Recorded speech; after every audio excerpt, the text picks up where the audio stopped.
էլի ես գյումրեցի չեմ, ես շատ հեռու եմ տարածաշրջանից, ես լիքը բան չեմ հասկանում։ Մենք ուղղակի մեր հեռուստատեսությունում ունենք գյումրեցի գործընկերներ։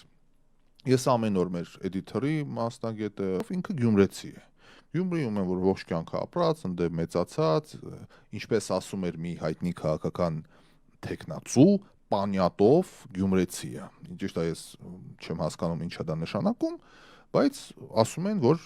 ես էլ եմ պանյատով գյումրեցի։ Իհարկե, եթե մեր մեջ կան հարգարժան գյումրեցիներ, էլի ես լավ ընկերներ ունեմ, Կարենն էլ է գուցե լսում, Մարգարիտան է լսում, էլի մեր լավ ընկերներն են, Լոսի, Ժորժան։ Եթե դուք որպես գյումրեցի կարողանաք մեղավորից բացատրել ինչա նշանակում պանյատով գյումրեցի, որ մի հատ էլ այդ մտքով մար գնա քվեարկության, խնդրում եմ լուսաբանեք հասկանանք։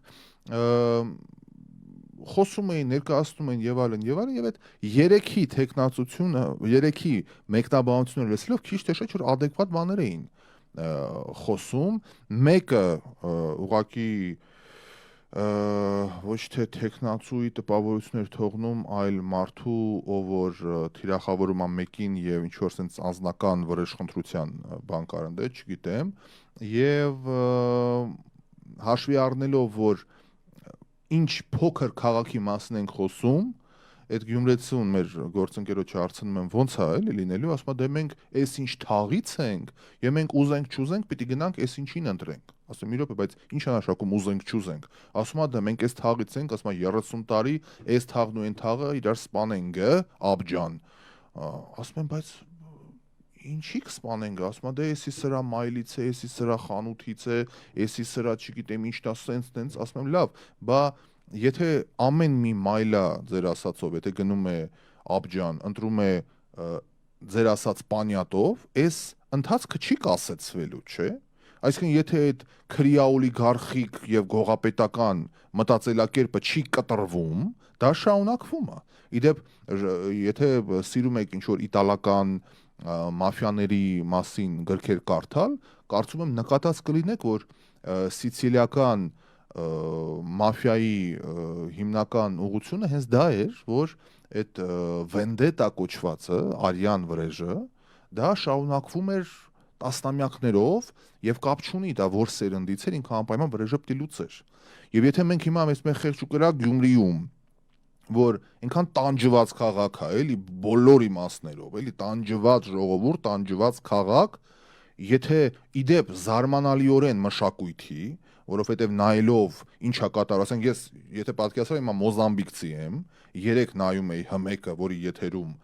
տեղի էր ունենում դա եւ որոշ Facebook-յան լայֆեր եթե նայի ես մոզամբիկցից, ինձ կթվար դա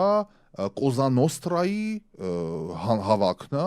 որտեղ քրեական աշխարհի պարագլուխները կիսում են աշխարհը։ Ես երբեք չի մտածել, որ մի ջարտուփշուր քաղաքի մասին է, որը 37 տարի աղետի գոտի է կոչվում, որտեղ թափառողջները գզում են քաղաքացիներին, որտեղ կոյուղին լցում է փողոցներ ու մեծ հաշվով բացի հրապարակից մի հատ եկեղեցուց ու մի հատ կիսախալխուլ ջարտուփշուր շենքից, որտեղ բալկոնն է ամենահայտնին, իսկ բալկոնի հատակը վաղուց արդեն քանդվել է, թափ է փշրվել է, ուրիշ նայելու բան չկա։ Ու ես ամանչում եմ ընդհանրապես։ Ու այդ քաղաքը, որը տվել է մշակութային շատ լուրջ մարդկանց, չես հավատա, որ այդ բարքերի մեջ հիմա որ խոսում են հիմա, այդ քաղաքը այտենց լուրջ հայերի է տվել, մշակութային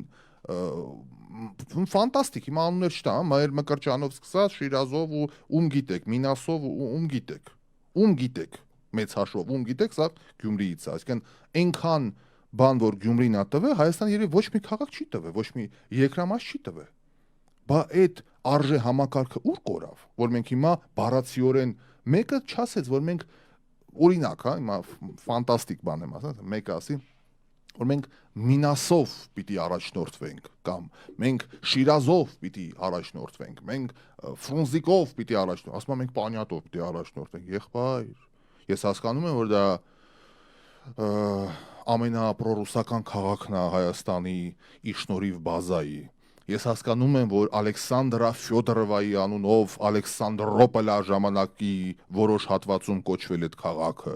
Ես հասկանում եմ, որտեղ ռուսական Բերդ կա եւ 102-րդ բազանաբան, բայց այդ ռուսական այլանդակաբարո տարերը չպիտի տեղ գտնեն Գյումրիում։ Դրա համար վաղը ոնց հասկանում եմ լռության օր է եւ լինելու է ընտրություն, թող ամեն գյումրեցի տեսեք, ես այսքան ոչ մի անուն, ոչ մի բան չտվեցի, որովհետեւ ընդհանրապես խուսափում եմ այս ամեն ինչը մեկնաբանելուց անվանական, թող մեր գյումրեցիները գնան եւ ընտրեն, ինչպես մի գործիչ ասեց, իր տեսակով։ Սա թերևս ամենալավ դպրոցային դասը հիշում եք, դպրոցական լակմուսի թուղթ կար, քիմիայի դասերից կհիշեք։ Սա ամենալավ բարակապակցությունն էր, որ եթերում լսեցի, ամեն գյումրեցի վաղը չի մյուս օրը թող գնա եւ ընտրի իր տեսակով։ Այդ 9-ից ամենաշատը ով է իրան նման։ Հիմա կասեք ամեն գյումրեցին ինդիվիդուում է, անհատականությունն է, ոչ մեկին նման չէ, որովհետև քանի տասնյակ հազար կամ 100,000 գյումրեցի կա, ամեն մեկը մի տեսակի մեջ է, երկրորդ նույնը չի լինում, բայց մաքսիմալ մոտ, հա, ձեր կերպարին, ձեր տեսակին, ձեր ինտելեկտին։ Այսօր էլի վերադառնալով մեր հեռուստատեսության կուլիսային խոսակցություններին մեր գյումրեցի գործընկերների հետ, ասում եմ, այսի սրա մայլեն է, նրա մայլեն է, նրա մայլեն է, ասում եմ, այսինքն ուրիշ ընթացք չկա,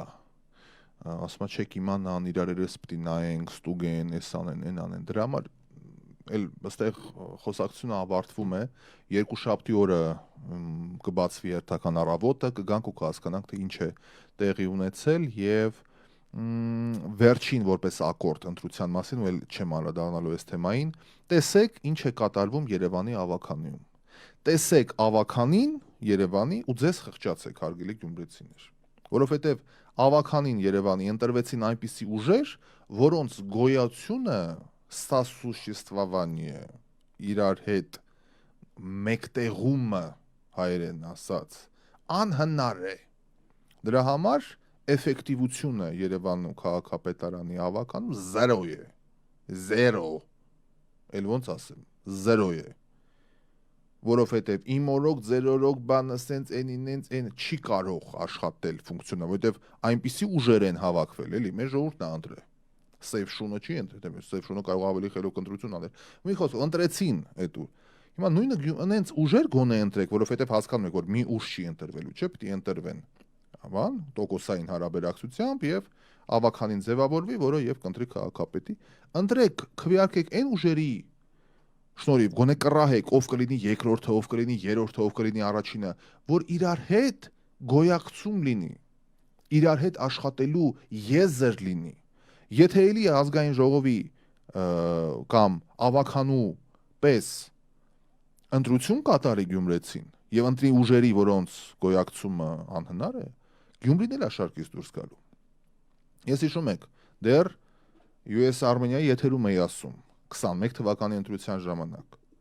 Ընտրեք այնպիսի ուժեր,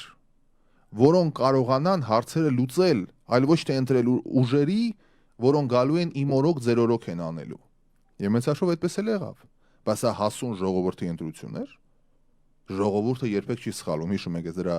անդրադարձը կատարեցի նախորդ հաղորդման ընթացքում։ Ժողովուրդը երբեք չի սխալվում, ինձ ասեցին։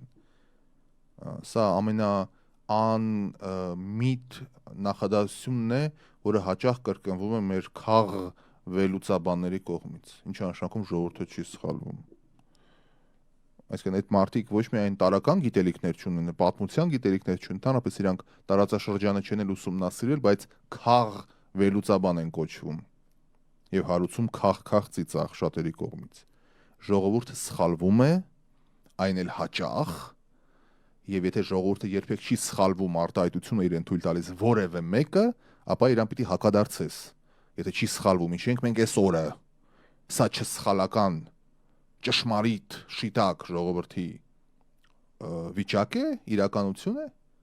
ժողովուրդը երբեք չի սխալվում։ Իդեպ մի նեղվեք, որովհետև դա միայն հայերին չի վերաբերում, սխալվել են ու սխալվում են շատ ժողովուրդներ, ընդհանրապես անսխալական բան չկա այս աշխարհում, այս աշխարհը կատարյալ չի, սխալվում են շատերը, մենք խոսել ենք այս թեմայի շուրջ, այնտեղ ում ասես Գերմանիայից ամենակիրթ ժողովուրդներից մեկից, հա, ավստրո-հունգարացիներից սկսած, գերմանացիներով, ֆրանսիացիներով, ռուսներով, իսպանացիներով, արգենտինացիներով, չիլիացիներով, ում գիտեք, ինչ նշանակում ժողովուրդը չի սխալվում, ժողովուրդը սխալվում է, այն էլ հաճախ։ Մի պահ դադար, վերադառնանք, շարունակենք մեր քննարկումը։ Մտածել, գիտակցել ու հասկանալ։ Յոգա ուղեղի համար։ Կողքի հարևանը Իրանը 1979 թվականին սխալվեց ու չի կարողանում ուղղել իր սխալը։ Գեորգ Մելիքն է ասում ժողովուրդների չսխալվելու մասին, դե որ մեկը ասում է հանդես Իրանը բաց է թողել, դուք էլ իհարկե։ Դա ամենահիմար բանն է, որ մարդ կարող է բանավեճի ժամանակ իրան թույլ տալ։ Հիշեք, ժողովուրդը երբեք չի սխալվում, Աստվածին։ Գեներ նախ, դրանպես հոգեբանությունը երբ որ ուսումնասիրում ես, ժողովուրդը ինքը ամբոխ է, իսկ ամբոխը ինքը ռեցեսիվ է, իսկ եթե ռեցեսիվ է ու ռեֆլեկտիվ է, բնականաբար ինքը զգայականությամբ է շարժվում, այլ ոչ թե մտայնությամբ, իսկ ցանկացած զգայականություն ինքը հղի է ծանր հետևանքներով, դրա համար, որ ասում են ամբոխը, ընդհանրապես մեր պոեզիայի մեջ, մեր գրականության ամենի մեջ այդ ամբոխը շատ է, էլի ամբոխացումը, ամբոխները խելագարված, ամբոխը էս, ամբոխը են, եւ ահա, եւ ելավ, այն երգը, դա երգա, որ երգում են, ճիշտ է, նայած ովքեր են գրել, բնականաբար, երբ չի լինում ելք ու ճար, խենթերն են գտնում հնար։ Էդի երգելու բանը խենթերն են գտել հնար, որ այսօրին ենք։ Ինչու? Որովհետև խելոք մարդը, հիմա կասի, իսկ ինչու խելոքները չպայքարեցին, ինչու թողեցին, որ հիմարներն ու խենթերը վերցնեն լծակները իրենց ձեռքից ավանակ բաներ կասեն։ Որովհետև կիրթ ու խելոք մարդը գլուխ չի դնի հիմար ու ապուշի հետ։ Դե խելոք մարդը ինչ ուտեն, դիման կրիծին, դիմացի ինչ խոսա։ Գնա բանավիճի հետ, կասա աղբեջան, գնա ու տենց է եղել։ Դարապես մեր պատմության մեջ մանավանդ վերջի 200 տարին իշխան խելոք մարդ կա, զոհա դարձել զորբա դեբիլ ամբոխներու։ Ինչքան խելոք հայրենիքի համար կյանք դրած Նժդեհը լինի, Անդրանիկը լինի, Թովմաս Նազարբեկյանը լինի, Սիլիկյանը լինի, ով լինի, բոլոր ինքերել են ամբոխները խելագարված։ Քրիստոֆոր Արարատյանը լինի, ես ամեն եթերում այս հաղորդումը կոչվում է Քրիստոֆոր Արարատյան, որտեղ ամեն եթերում ես դրա մասին խոսում եմ, որտեղ կարծեմ մեծ հայ է։ Հիմա չմտնենք այդ պատմության էջերի մեջ, դրա համար երբ որ չի լինում ելք ու ճար, խենթերն են գտնում հնար։ Մի երգեք այդ երգը, դա ամոթ է ուղղակի։ Որտեղ եթե ամեն մի հատ ֆրանսիացու, ասենք ֆրանսիական հեղափոխության մեջով անցած մի հատ ֆրանսիացու, այն որ sense Նապոլեոն, Մաքսիմիլիան Ռոբեսպիեր, այս sense ոգով մեկը կանգնած հանգարց գնաս ասես մեզ մոտ խենթերն էին գտնում, հիմա ֆրանսերենի չեմ տիրապետում, եթե մեկը կա Ֆրանսիայից, թող զանգի թարգմանի, ասենք մեզ մոտ խենթերն են գտե հնար, կասի բայլում վրա եք հոր Ջորջում, այլ կերպ ասած մունատ գալի, խենթերի սարկած երկին ես պիտի լինի խենթ բարքերով, խենթ կյանքով, անորոշ ներկայով եւ մթագնած ապագայով։ Խենթը որ մի հատ գիժ ցույց տվեք, որ մի հատ նորմալ բան կարա անի։ Խենթ ալքել գիժ, չէ՞, հիմա բարերը որ մի քիչ փոխենք, ուրիշ երանք կտա։ Պիտի կիրթը, խելացին, հայրենասերը, ազնիվը հնար ցույց տա, ոչ թե խենթը։ Մենք տեսնում ենք, այս ամեն օր անցնում եմ Ազատության հրապարակում, խենթերի պակաս չկա։ Մի հատ է խենթ, այս վերջերս բան արեց, գիշերվա 2-ին 3-ին բարձրախոսով քշում է, չհասրեցի մեքենան տեսնեմ, բարձրախոսներ, բան, եկել է փոփոխության ժամանակը, արա, քնած ենք ընկեր, ինչ փոփոխության ժամանակ։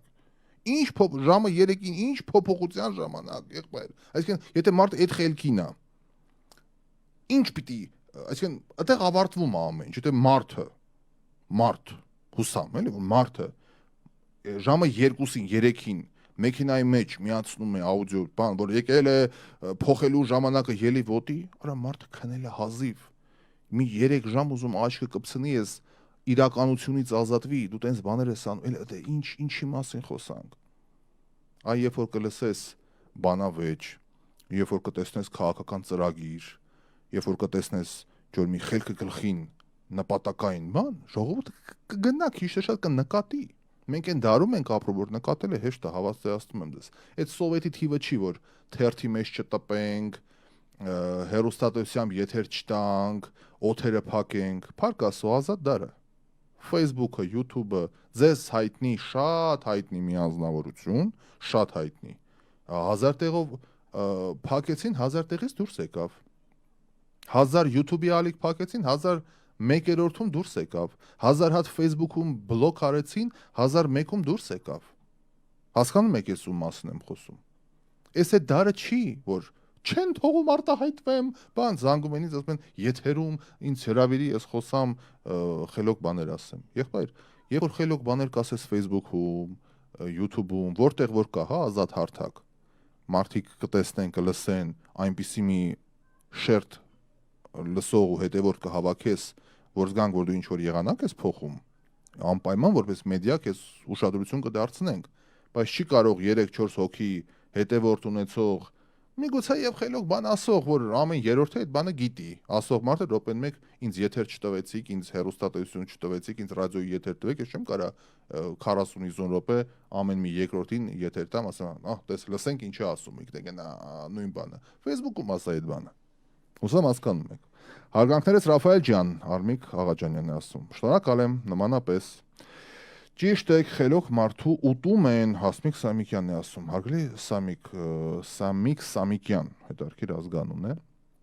Անունն էլ Սեմ, հա, էլի Սեմ անունն է։ Հարգելի Սեմիկ, դա ես չեմ ասում։ Դա պատմության ընթացքն է։ Հայաստանի, քանի որ որպես հայ մարդ ինձ հիմնականում իմ երկրի ճակատագիրն է մտահոգում եւ իմ երկրի ընթացքը, ուրիշ երկրներ չեմ ուզում համեմատել, բայց Հայաստանի Հանրապետությունում Հայաստանի համար կյանք ու շունչ տված մարդը չի վայելել։ Անկամ եթե հասել է ինչ որ առումով իր նպատակներին եւ կյանք ու մահի մեջով անցնելով կարողացել է հաղթանակել, ինքը չի վայելել։ Ես մի հոգու անուն չեմ հետ, այս տասնյակ մարդու անուններ կտամ, որ այդպես է, քիչ առաջ ասեցի, որ Նժդեհը որ իր կյանքը դրել է այս երկրի համար չվայելեց Գերան, էլի մերոնք հանձնին ռուսներին, բոլշևիկներին։ Իդեպ մի հատ ընդվզում չեղավ։ Մի հատ ընդվզում Սյունիքից, դες թասիբից ենք խոսում։ Մի հատ ընդվզում համամարտկային, ընդվզում, sense ժողովուրդը գնաց բան, քայլեց, պահանջելով ազատություն իր հերոս զավակին կամ այն գյուղերը, որ ինքը ազատագրում էր, Լեռնահայաստանի մի հատ գյուղ դուրս եկավ, մի հատ փողոց, մի հոգի որ ասեն, հա, Ստալինն էլ տվեց սպանեց 2 հոգու։ Չի եղել տենց բան։ Չի եղել տենց բան։ Հա, օքեյ, դե որոշ տակից գուցե մեկը պատմասը գլուխը սափրեցի բողոքի նշան որպես։ Իրեկատ մազեր էդ է կդրեց իր պինցետովի, էդ եղավ բան։ Ասենք մարդը իր կյանքն է դրել կամ Անդրանիկի ու Շիրվանզադեի մեմուարներն է շատ հետաքրքիր, Շիրվանզադեն է գրում, իդեպ ավելի ճիշտ Մուրացյանն է գրում, բայց վերագրում են, որ հաճախ էին հավաքվում Թիֆլիսում Վերնատանը, Հովանես Թումանյանի Վերնատանը հաճախ էին հանդիպում, իդեպ իմ կարծիքով Հայաստանի լավագույն նախագահը առաջին հանրապետության կլիներ Թումանյանը, բայց դաշնակները կամ ես կամ թուրքերը, ուրիշ ձև չկար ու բոլորին փուրը տվին, ուղղակի բոլորին, ու ես իմ խոսքերի համար տեր եմ, Հայաստանի հանրապետության նախագահը պիտի լիներ Հովանես Թումանյանը, իդեպ կային այդ քայլերը եւ այն ինչ որ արել է Թումանյան, մենք հիմնական Թումանյանին որպես գրող ենք ճանաչում։ Թումանյանը մեծագույն հասարակական գործիչ է, շատ ավելի մեծ, քան իր բոլոր գրական ժառանգությունները, որ ինքը թողել է։ Շատ ավելի մեծ տիեզերական մասշտաբի, երևի, դες հիմա մենք ասենք նարեկացի ենք խոսում կամ անյանյա շիրակացի կամ այնտեղ աշտարակեցի ու էլի շատ ու շատ, հա, գործիչներ, Թումանյանը 20-րդ դարի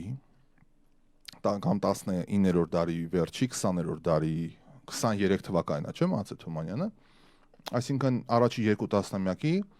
մեծագույն հայ մտավորականներ եւ հասարակական գործիչը։ Քանի հոգու գիտեք հայ, ոչ օլիգարխ, այդ անպայման, Թումանը շատ համեստ հնարավորությունների տեր մարդ էր, բայց իր շարմով, իր հարգանքով, էլ Մոսկվա գնաց, էլ ուր ասես գնաց, էլ տարածաշրջանի տարբեր մարդկանց հետ կապ հաստատելով ցեղասպանության զոհերի կամ փրկված երեխեքի ավելի ճիշտ համար ինչեր էր անում, սահմանին հեծնում էր էշը, պատկերացնում ես, էշը, իդեպ ասենք որ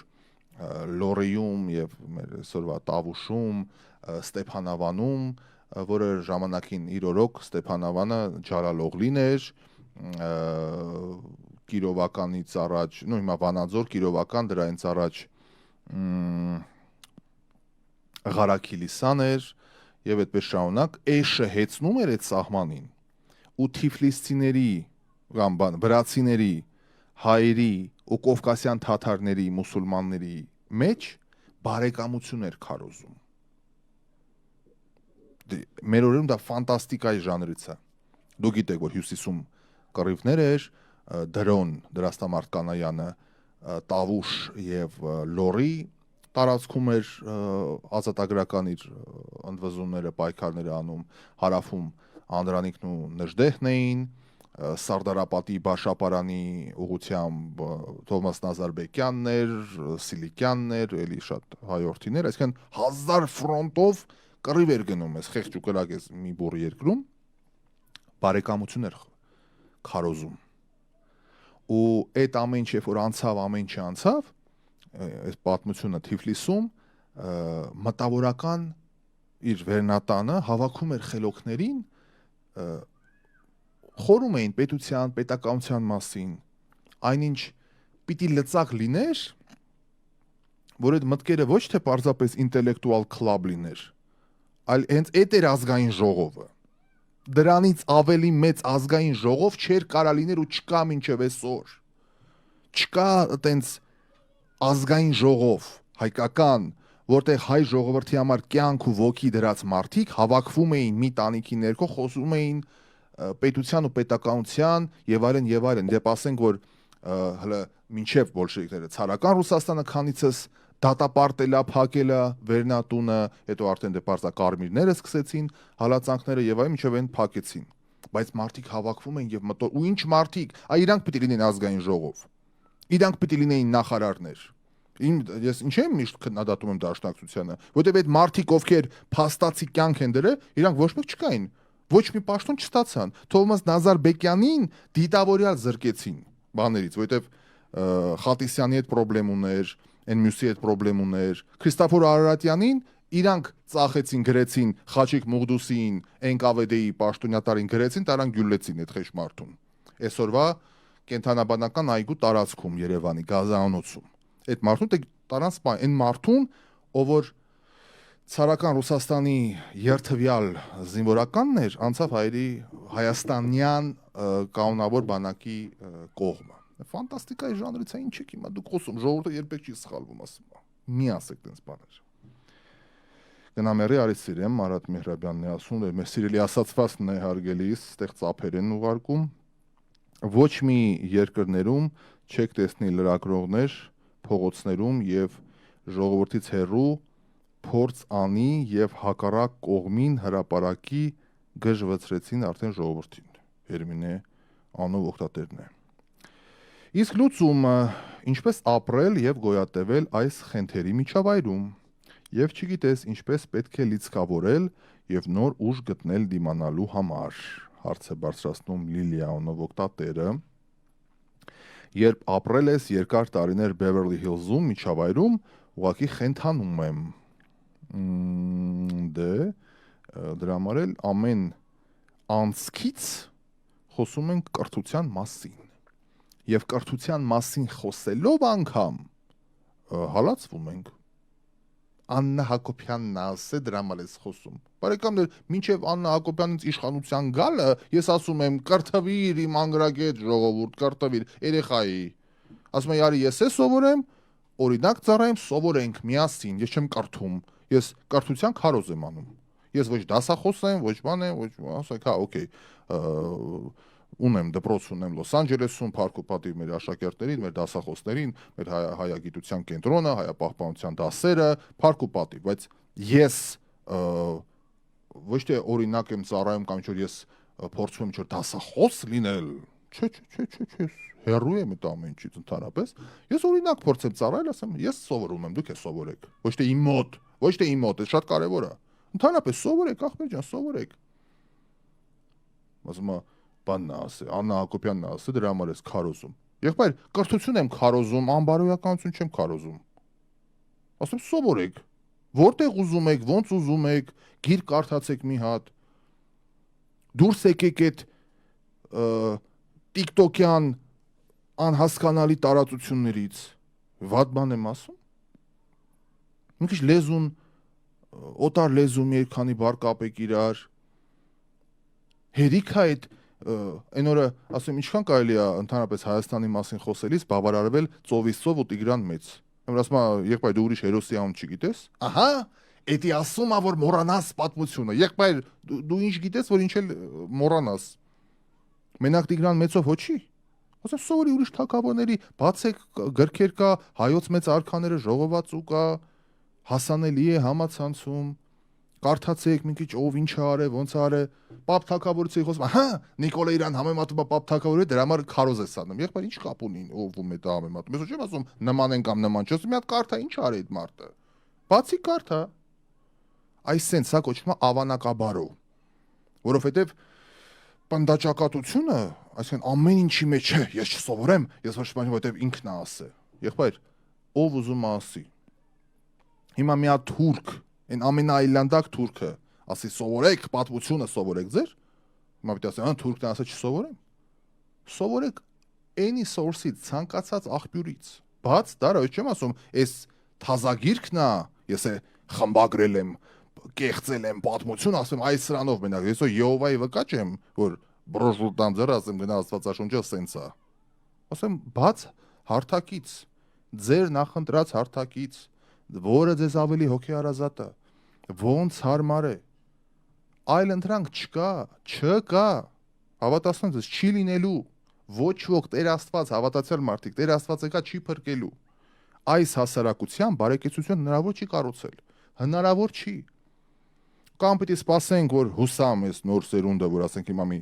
15 տարեկան է, չնայած նայելով կեսը իրանց բոյի սիգարետները բերաններին, կեսը ինքնագլդորների վրա, այդ սամակատների վրա քուջուջ են անում եզրաքարերը տակից թմրանյութեր գտնելու ակնկալիքով, կեսը գոռալով, ուրեմն մեր բակում 3 շան քոթոտ է, ձագուկ է հայտնվել։ Ենթադրում ենք բերել են, թողել են, որովհետև մեր բակում շուն չկար, որ մի հատ է եկել, աստ է ձագա ունեցե։ Պահում ենք, ով կար, հիմա էլի լավ Փառք ու պատիվ, ոչ բոլորն են բարբարոս վայրենի, կան լավ մարդիկ, ոմանք կերակրում են, ոմանք բան, ես վերեկել, մենք էլ կերակրեցինք, պարզվեց վիցիրինար են բան, անաստաբուժ են բերել, որ տիզա ոչիլա բան այս այնա բուժեն, թե սրսկեցին, թե ինչ արեցին, մի խոսքով այդ ձագուկներին պահում ենք հիմա, ով ոնց կարա, գիտեք, այն խուժան կատու կար մի հատ, դա ես մարդ սարքեցի, իմ տունը մեծացավ, հիմա արդեն գնացել է արդեն, քանի օր է, երևի շաբաթ է արդեն ընդհանրապես չի երևում տարածքում, կատուները տենց են, օքեյ, ձագուկի լրիվ աչքը վնասված բուժեցինք, լվացինք, մեծացրեցինք, բան, այն օրը քայլում եմ, եթե սուչացնի 3 առաջ օրը, մի հատ այսքան, թոլնի մի 10 տարեկան, 11 տարեկան, ոչ ավել, քացով խփում է այդ շանը, ձագուկին, այսքան մի հատ շուն, ով որ տեսնում է Facebook-ով, նոր, երևի մի 2 ամսեկան շունիկներ են, ոչ ավել, ասեմ ախպեր խի ես խփում, բանա ջան, ես իրա հոր տարիքին եմ էլի, երևի 10 տարեկան, 34, ասկան, ինչ ես խփում, ընգեր, կամ ինչ ասեմ, երեխա, ավանակ, ինչ ես խփում այդ շանը, այդ շունն ես վազում է, բանա, այդ շորի, ոնց է, այդ կոշիկի հետ է խաղում, այդ լնդերն է քորա գալի, չէ, այդ տարիք ես ինձ կծմծում են, հա, ինչ հարցակվեց, քեզի ուտեր կլին, չնայած լավ կլներ, ուտեր պրստեին, տենց մի հատ դոտ գլուխ քիչ կլներ, բայց ինչ է արել այդ շունը քեզ։ Կացամա ինձ, կացամա։ Հորակես կացեր կլի այդ խեղշունե ինֆեկցիայից սատկի։ Այս sense վիճակ, որովհետև կողքն է ծնողը, որովհետև չի ասի, որ չի կարելի։ Ինչի? Որովհետև փոքրուց սովորացնում են, շանը խփի, քարով խփի, կատվում, քոր կատու, խորամանկ աղվես, կռան ագրավ, sense բաներ են սովորացնում։ Արա, բա այդ ագրավ ուրիշ ձեն չի կարա հանի։ Չի կարա այդ խեղճ ագրավը իրապես, այդ մարդու ձենը տենց է։ Ես մի անգամ պատմել եմ այս պատումը, չէ՞։ Նոր եմ եկել Երևան, ավտոտնակից մեքենան հանելու ճանապարհից մի քիչ ճանապարհ կանցնում եմ, մի հատ սիրուն ագրավ։ Հիմա կասեն, ագրավը սիրուն չի, սիրուն ագրավ։ Սենց մի քիչ եղանակը սառն է, այս նոյեմբերոտ էր էլի։ Նոյեմբերյան, հոկտեմբերյան։ Այդտենց մի հատ եղանակ էր։ Ասես մի քիչ փփխված ագրավ սես նստել է փոշեստ էս փարթամ։ Ու կրկռում ասենց իր համար, ասես նայում եմ, ասում եմ, ինչ կատարյալ է բնությունը, էլի սենց կրկռ սենց իր համար սիրուն։ Այդ պահին, մինչև ավտոտնակի դուռը բացում եմ, խոդ եմ տալի մեքենան մի քիչ տաքանա, էլի այդ երկու հոգի անցնում էին, մի հատ մայր մոզի, մի հատ ձակ մոզի անցնում էին։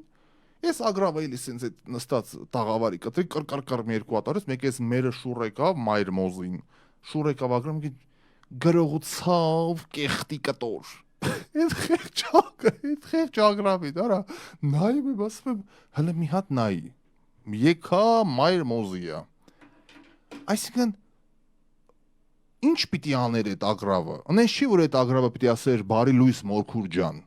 Այդ խեղճ ագրավը այդ իրա ձայնն է, ոնց որ շունը հաչում է, կատուն մլավում է, ագրավն է կրկռում է։ Հիմա այդ մորքուրն էլ է ոչ պակաս կրկռում։ Այսինքն մեր մեջ այնքան չարություն է կուտակված։ Այդ ագրավ ոչ իր վրա հարցակվել է, ոչ կծել է, ոչ մի բան, աստված իմ, նստած տաղավարի։ Բայց իր ցրտից էլ սենց բան արած, փքված է, այդ իր փետուրները։